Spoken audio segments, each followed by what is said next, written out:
Missile explosions light up the nighttime skies. Anti-aircraft tracers streak over the capital city, Kabul.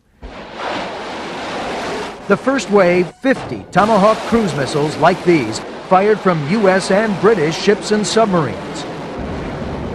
25 warplanes off the aircraft carriers Carl Vinson and Enterprise launched strikes from the Indian Ocean.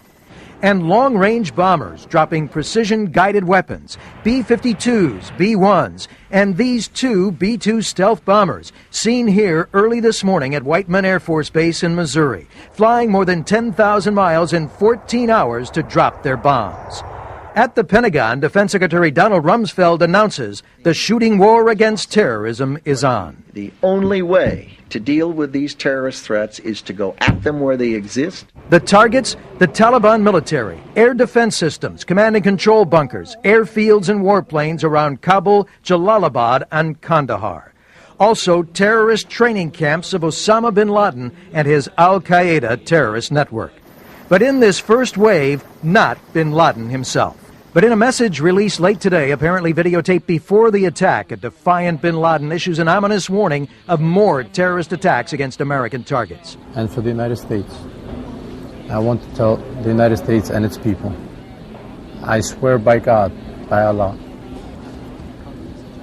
He who has raised the sky, that the United States will not have peace. U.S. sources tell NBC News this first round of airstrikes could last 3 or 4 days. The most immediate objective, to disarm and disable the Taliban military, to permit opposition groups to take control.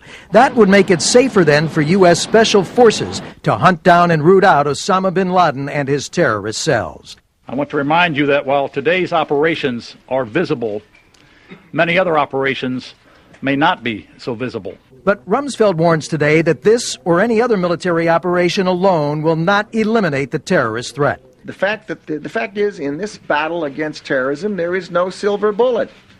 There is no single thing that is going to suddenly make that threat disappear. And to drive home the point, this is not an attack against Afghanistan or its people. Today's strikes ended with an airdrop of food, 35,000 packets, to starving Afghan refugees. Pentagon officials say there's no indication that this first strike took out bin Laden, and the Taliban says that its leaders survived. But one senior military official confidently predicts tonight that no matter how long it takes, we'll get them. Tom? NBC, Jim Miklaszewski at the Pentagon tonight. Thanks very much. Now let's go to Afghanistan, where NBC News correspondents are also in place. First, Tom Aspel, who's on the front line between the Northern Alliance and the Taliban. Tom, what could you see from where you are?